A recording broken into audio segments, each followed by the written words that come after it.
The determination to keep Lagos rising for a greater Lagos drives the Lagos State Governor to make strides and quantum leap to deliver on his mandate. Most importantly, the governor is very concerned about delivering good governance to Lagosians. This was very evident in recent activities and engagements of Mr. Governor. Let's now bring you a news expose right on from the governor's office platform on the City of Lagos TV show on TV Nigeria. We'll be right back.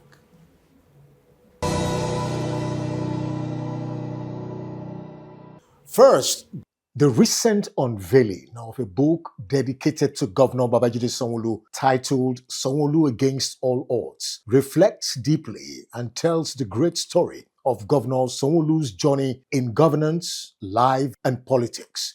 Look, after the count of three, I start. 1, 2, 3. In his speech presentation, Mr. Governor, who dedicated the book to all Lagosians, philosophically described the book as a true testament of shared hard work and, above all, the power of team spirit to achieve set goals. Tonight, I found myself in an unusual position, for as a serving governor, I became the subject of a book. Books about leaders are usually written when the story has ended, when the man has left the stage and when the history has had its time to render its verdict. This one is different, and is deliberately so. It was written not in ink first, but in photography. Across thousands of photographs taken over the last 5 years of our first term and into our second term, it holds up a mirror of those years in this administration. And the camera, unlike the pen, does not flutter. It does not exaggerate, and it cannot be persuaded. It simply bears the reality and the witnesses to what it sees. And what is witnessed, ladies and gentlemen, was over really not about just one man. Yes, it is about one man. You will find me in many of these frames, but look closer, and you will find the true subject of this book, the Lagos story, the Lagos herself.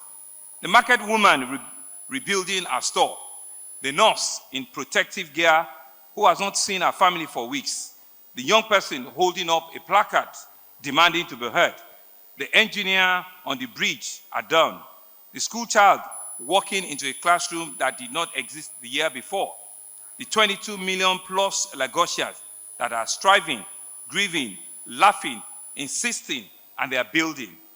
This is their book. I'm simply the man that shuttles keeps finding at the center of the frame, but it is certainly not about me alone.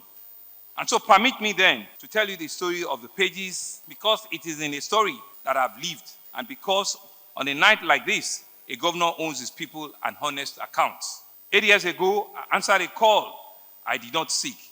I'd spent my working life in quiet, in banking, in oil and gas, in various cabinets, in the engine rooms of government, in the private sector, connect in the belief that the best work of a public servant is not often done without fanfare. But Lagos called, and when the leadership is thrust upon a man, he must find a way to wear it well. I hope I've been wearing it well. In 2019, the people of the state gave me an overwhelming mandate for a man many of them barely know. And I made them a simple covenant that I would spend every day of my tenure building a greater Lagos, a city that works for the trader in Mushin and usually as it works for the banker on Marina. No leader, however, chooses the time in which he serves. Barely months into our tenure, fire tested us. Then came a pandemic that emptied the streets of this great city, the busiest city in Africa. Lagos became, at that time, the nation's epicenter and the nation's shield. In that same season, a devastating explosion took homes, took life, took school children away. Then our young people rose in protest, and our city passed through the most painful night of my public life. And then a building fell, and in full view of the world, grief upon grief, trial upon trial, any one of which could define an entire tenure. We were given all of them in one single term. I will not stand here and pretend that those seasons did not bruise us. It did actually. And some of the wounds are still with us. They did. But here is what I hope history will record, and what those photographs prove beyond argument: that Lagos never looks broke, Lagos never looks back, and Lagos never stopped building. In fulfilling its statutory obligations to citizens whose properties and interests has been affected by public infrastructural projects, and to equally affirm the principle of justice, the Governor Babajide Sanwo-Olu-led government lived up to its expectations with the presentation of checks to 50 beneficiaries recently in Lagos. Mr. Governor, in his speech, noted specifically that government is about people and governance must have a human face. When efforts are made to transform the city through strategic infrastructures, he however concluded that the greatest good is for the greatest number. Today, the 20th day of July 2026, we're gathered not merely to present compensating checks, but it's important that we're here to reaffirm a principle that lies in the heart of any responsible government: that governance is about people, that development must always have a human face. Behind every development corridor is a community. Behind any parcel of land, there's a story. Behind every acquisition are individuals, are families, whose lives are directly or indirectly touched by the decision of government at various times. And so for us in Lagos State, we're acknowledging those stories. They are not just optional. They're a moral responsibility for us. So when the state exercises its right under Section 28 and 29 of the Land Use Act to acquire land for overriding public interest, it takes on a solemn obligation in return that we need to compensate those affected. We need to compensate them fairly, we need to compensate them transparently, and we need to compensate them promptly. Today's ceremony is therefore in fulfillment of that obligation. It is not charity, it is justice. It is not a favor, it is your right. Progress that overlooks people, they say it cannot endure. Development that ignores justice, they say it cannot command public trust. So we want to ensure that we're governing with a people face. We want to ensure that we're governing transparently, and we're governing with a serious public trust. So today, presenting well over 3 billion to over 300 individual and projects affected persons whose land or property were acquired for strategic projects across the state. Like Mr. Deputy said about 2 years ago, and KBC also said so, there were larger amounts that were given out to a large expanse of acquisitions, schools, petrol stations, churches, mosques, at that ceremony. And so we see every claim that have been verified through a due process. They've done enumeration, we've done professional valuation, and we've confirmed the titles. And so we're ensuring that compensation reaches the rightful owners and no one else. These projects, I believe, are strategic investments into the future of our dear state. We did not take this land to allocate to ourselves. This land we're taking to improve the quality of life for you, for your family, and for your businesses. But in doing that, yes, we might have affected you in one way. Because they always say something. Everybody wants a bridge. It's just that nobody wants it in front of his house. But when you do the bridge, everybody likes it. Everybody wants to ride on it. Everybody knows that it will increase, it improve quality time. But just everybody wants it just away from them.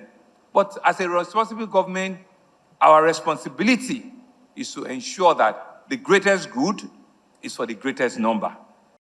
As a responsible government that exhibits concern to its citizens in critical times, the Lagos State Governor, Mr. Babajide Sanwo-Olu, alongside some key cabinet members and the press, conducted an on-the-spot observation and assessment of the impact of the flood as a result of the intense rainfall in flooded areas of Lagos State.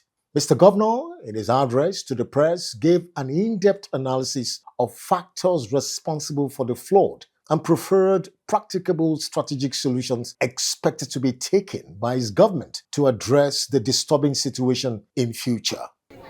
We've been on like a 3-hour tour, and we've gone to a few of our major channels. We've seen a lot of the tributaries and some of the discharge points, and you saw the extent of the overflow. Extremely very wet land in which the decompile there has to be raised up, but more importantly, because of the volume of water, it overflows on the left and on the right, and it's a natural cause of water. We also saw at the monastery, and you saw that Swarm Boogie were already working, on that corridor, clearing all of the water hyacinths, and you could see that it was flowing, but it's still consequence of the volume and measurement of water. And here again, towards Ibejuleki town, is Betuwereko, which is another tributary, right?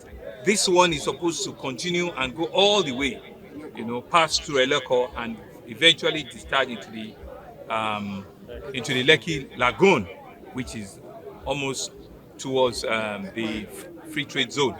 So what, gentlemen of the press, what you can see, why we have been very intentional about the corridors we've taken you to, is to see that water flows a natural channel. When we say Lagos is surrounded by water and several tributaries, you've seen that some of these tributaries are not only natural, but they've been in existence way before.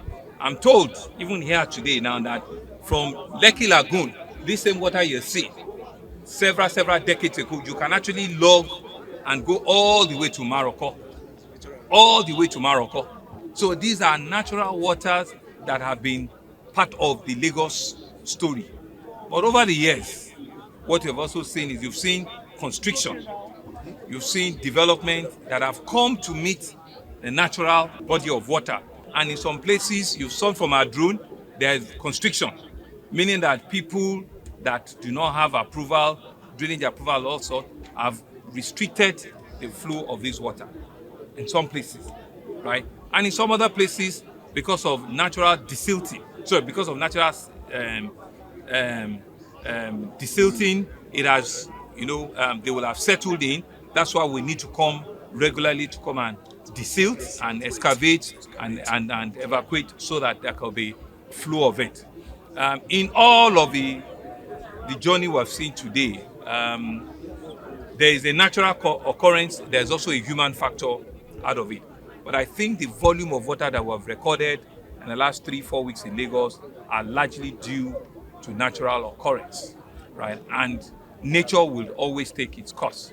But it's important for me that between the last 2 days, when there's a slowdown of the rain, for us to come out and see where we need to do additional drainage improvement and additional investment in building, clear water channel. Here where we're standing now, we need to come back here at some point before the end of it and come and raise the decompile so that the height will be higher, right, and that the water can flow even a lot more. The other thing is that the swarm boogies that are walking down will get here at some point to ensure that the size of the body of water is maintained. Once all of that is maintained, at least on this corridor, the water will eventually find itself, to the Lekki Lagoon or into the main lagoon at some point. And still from the governor's office, the Lagos State Governor, Mr. Babajide Sanwo-Olu, has described the theme Nigeria First at the recent Southern Civil Society Organization Summit as a thought-provoking theme which speaks to the real essence of nation building through collective interest to build a cohesive and a united country. Mr. Governor also used the occasion to urge all civil society organizations to pursue, propagate, and sustain the interests of the nation, irrespective of ethnic background or location. Let me begin by commending the organizers of this summit for the vision and the diligence in conveying this assembly, and for the wisdom that has been reflected in the choice of the theme, Nigeria's First. At a time when our nation stands at a defining crossroad, there could be no more befitting rallying cry and no more befitting assembly to carry this on than the men and women in this room who have devoted their lives to the service of their various communities, country, and more importantly, to their conscience. Distinguished ladies and gentlemen, Nigeria's First is more than just a slogan. It is a creed. It is a summon to every citizen, every leader here, and every institution to place the collective destiny of our nation above narrow consideration of ethnicity, religion, region, or partisanship. It is a call to remember that before you are a Yoruba man, or a Benue man like my SGF, or an Igbo man, an Efik man, or any other one that you might be proud of as your nationality in the southern or the northern, first is that you are always and remain a Nigerian. History teaches us that no nation ever rises to greatness on the strength of its division. The nation we'll admire today became great because at critical moments in their journey, their citizens chose unity over discord. They chose sacrifice over self-interest and nation over fractions. This is the choice before us today. And I am convinced that if any constituency in Nigeria is equipped to lead this choice, it's you in this room who are members of the civil society group. And so I see the civil society as the lifeblood of every thriving economy.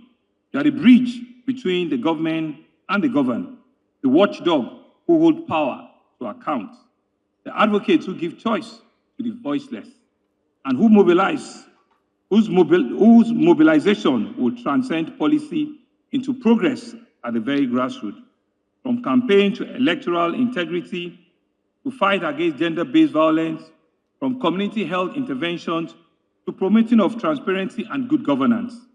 Your fingerprints are on many of the most consequential advances of our democratic journey within this First Republic since 1999. But let me also speak frankly, as a friend and as a brother and as a comrade myself, maybe a very young one, a friend of the civil society. The privilege of holding others to account comes within the corresponding duty to be constructive, to be factual, to be fair, and to be patriotic.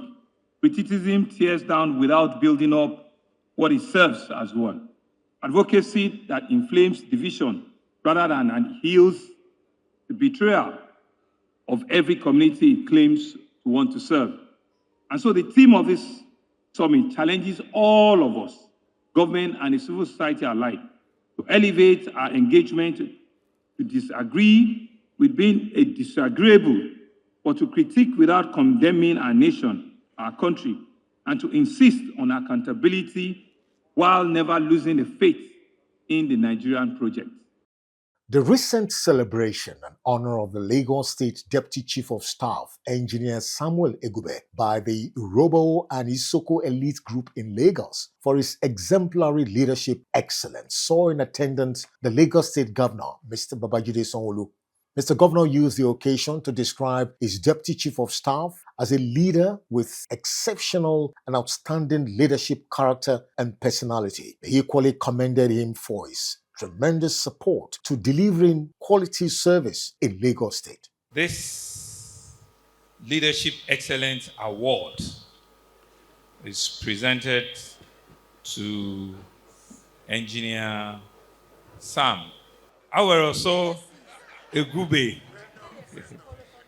HCIB, FNS, on behalf of the Urobo and Usoko elite in Lagos, in recognition of his exemplary leadership, distinguished public service, and outstanding contribution to the development of Lagos State, and I imagine the banking industry, and the pride of the Urhobo and Usoko people. Your legacy of excellence, integrity, and selfless service continues to inspire all of us. And so today, it's a day that we're taking to celebrate not just your son, but a distinguished Nigerian, an outstanding professional, a very consummate, cerebral, and very honest man, a man that I have known for over 25 years and who I respect not only his intellectual capacity, but his doggedness and his commitment to things of value. A man that you can go to sleep knowing fully well that any assignment you've given unto him will be dispatched with the highest level of competence, integrity, and professionalism. A dependable ally, a trusted patriot, and a committed family man. Engineer Sam Egube. But it's important and it's always something of joy when you've done all of this and your home, your tradition, your people choose on their own to want to honor you. And they're not honoring you with a retinue of 300 or 200 other people. They chose a date specific to take you out and to honor you. I believe it's not only deserving, I believe it's something that has been well thought out. And I want to thank all of you that have done this for my very good friend and brother. While speaking with the press, Engineer Egube submitted that his experience in Lagos has improved his orientation to offer good leadership. I believe that the experiences you garner in Lagos are experiences, if applied anywhere else in the country, will make a difference. So I'm very happy that not only has Lagos, in recognizing me, gave me the opportunity to work, but also my people from Delta, Urhobo and Isoko Elite has also recognized this. And I'm happy and I submit myself to God, who has made it possible working through very significant and iconic people in my life. I cannot be standing tall here except I stand on the shoulders of those who have gone ahead of me, who have opened doors for me, who have mentored me, and who have given me the chance to work. And finally, from the governor's office, the recent courtesy visit by the chairman of the Southwest Development Commission and his team, headed by Senator Olubunmi Adetunbi, to Governor Babajide Sanwo-Olu, brought to the fore the strategic importance of partnership and collaboration between the Commission and Southwest governors as a strong catalyst for growth. They both emphasized the laudable objective of President Bola Ahmed Tinubu's futuristic and proactive thinking in establishing the Southwest Commission and replicating same in other regions. It's important that at this startup phase of our commission, that we have the buy-in of the governors of the Southwest. And it is not happenstance that we are starting from here, because we recognize your position as the leader of the Southwest, the chairman of the Southwest Governors Forum, and the manager of the biggest subnational economy in this country, and certainly the major driver of the Southwest economy, where we're supposed to be operating. This startup phase is so critical to us because we recognize that if the foundation is faulty, every other thing that is built on it is probably going to suffer structural errors. And that is why we want to lay a solid foundation. And that is a solid foundation of partnership between the Commission and the state governments. Yes, we're a federal agency, but we recognize that the mandate of the people of the Southwest is held by the governors and the governments of the states. We are just a facility of the federal government to ensure that whatever gap exists in execution of policies and intervention and whatever, that we can fill that, but albeit not as an independent, free-loading, free-ranging agency, but working in collaboration and in tandem with our state governor. That's the covenant that all of us as a board have made, that we will want to carry our governors along, and we hope and believe that you will use your good offices as the chair of governors of the Southwest to help us communicate this effectively to your colleagues, that the Southwest Development Commission that was established by the president is going to work seamlessly with the governors and the government of the southwestern states. And we want a situation where whatever it is we are doing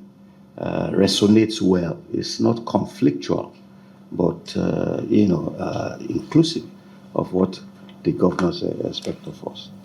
Now, there's a provision in our act for an advisory committee for the commission, and this advisory committee is populated by the 6 governors and 2 other people to be appointed by Mr. President. I had written a letter to you to this effect, that we want you to use your good offices so that the convening of that committee can be done, because that advice is most significant, very strategic at this initial stage. I'll start my response by first also thanking you and acknowledging the fact that it's really an engagement where there has to be collaboration with the states on the ground. The commission, as it were, does not have any entity or any physical location. The creation of what are in the states.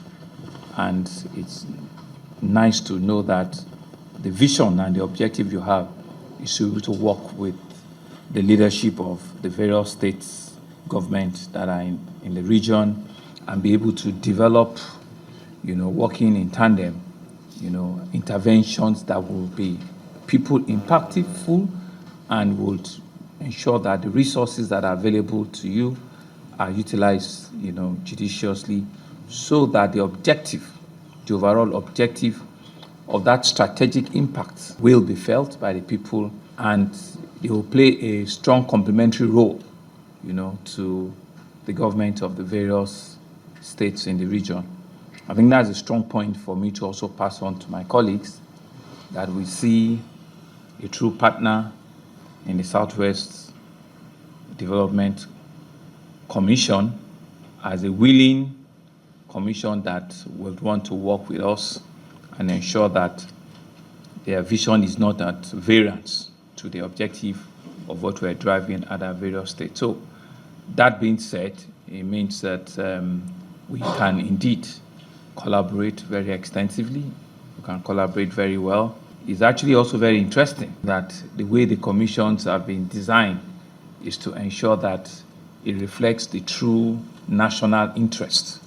There are regional interventions, but it has the Nigerian flavor, which is why we need to commend Mr. President for ensuring that the skills are not limited only to the indigenes or the Nigerians from a particular zone, so that there will be real exchange of ideas, cross interactions, and being able to see what is happening in other zones, other regions, and be able to, take them forward so that we see concurrent development in the country.